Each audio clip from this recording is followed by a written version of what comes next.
Wages and prices often play leapfrog. One jumps up, then the other, which means a steady rise in our cost of living.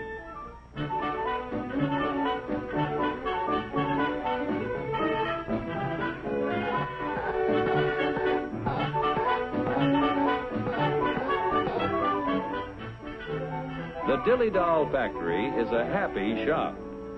But Joe, our doll painter friend, seems to be a little down in the mouth, which even shows in his work.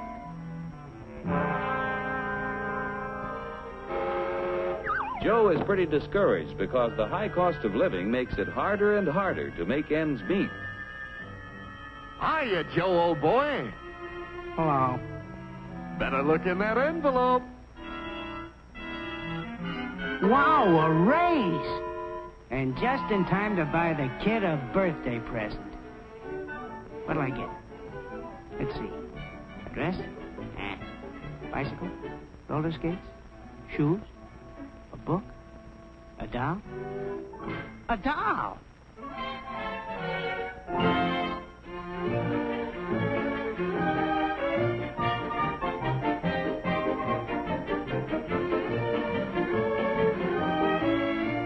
What's the price, miss?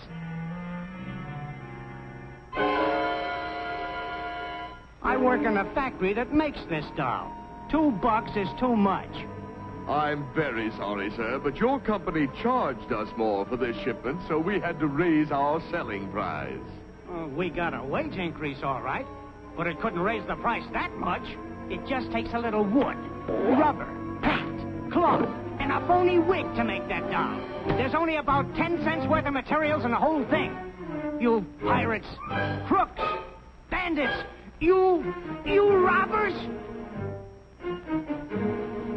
You're right about the cost of raw materials in that doll, about 10 cents worth. Raw materials in practically everything we buy are worth little until labor transforms them into finished products. For example, how much do you think the raw materials cost in that car? Oh, about $300. You've got a surprise coming.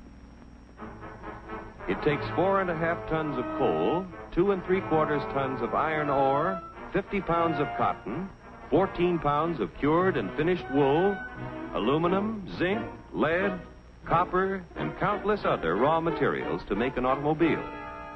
Without the addition of labor costs, these things are worth about $22. The raw materials require the accumulated labor of thousands of people in countless crafts to transform them into a finished automobile. Miners dig the coal and iron ore. Railroad and maritime workers transport these materials to the steel mill, where workers convert the ore into finished steel. The wages of railroad workers add to the value of steel when it is transported to automobile factories. The cotton that goes into a car accumulates labor cost from the farmer who tills the soil, from workers who sow the seed, and help to raise the cotton.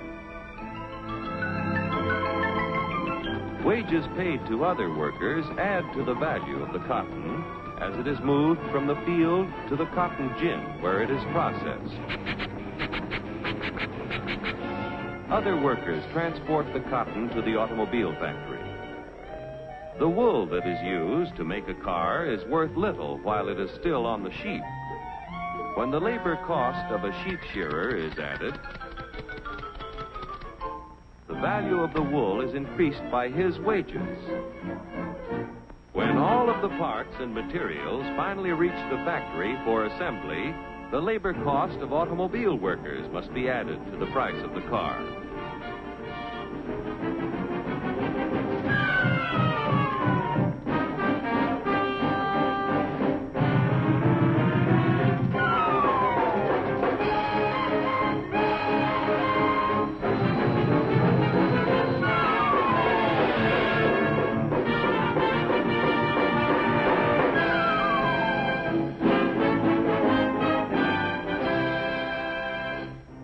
the $1,500 automobile, direct and indirect labor costs add up to approximately $1,200, or over 80% of the selling price.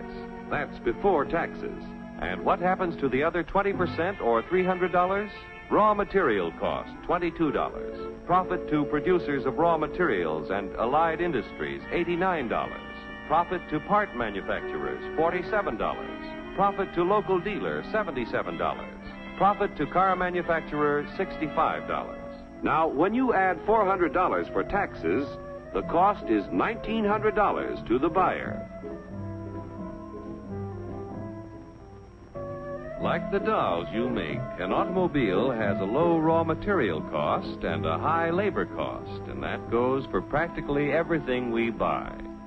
Oh, yeah? Well, what's the labor cost in a buck's worth of steak? We'll start back at the farm where Bully Boy was raised. The selling price of meat has to include the labor cost in producing the feed, in building fences, and constructing housing for our animal friend. It takes a lot of costly care to get Bully Boy ready for the market. Wages have to be paid to railroad workers who provide our friend with care and courtesy on his way to the stockyards.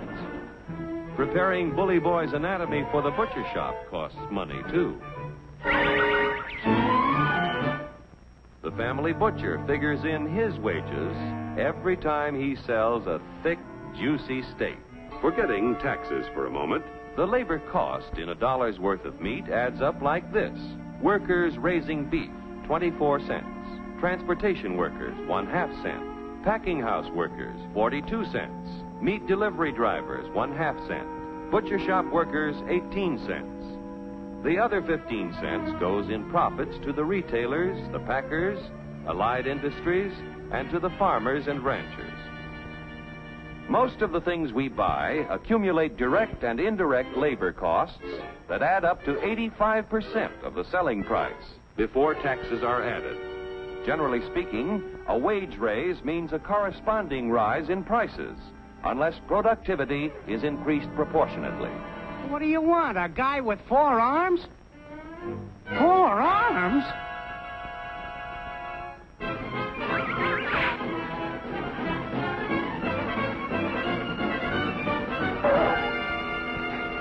Say, I got a sensational idea. To expand productivity, labor and management must work together to develop new ideas and techniques.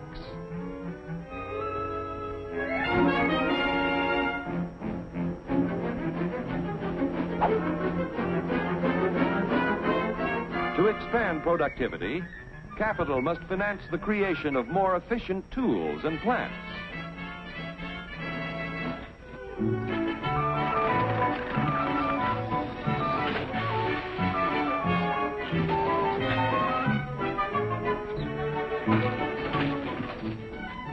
The production of more and better goods at lower costs means that when you get a wage raise, it's a real raise. A raise? A raise?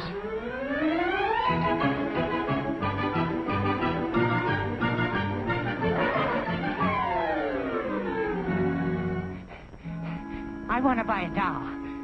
How much? Now you've got a real wage raise, because you can buy more with what you earn. With increased productivity, wages can keep ahead of prices.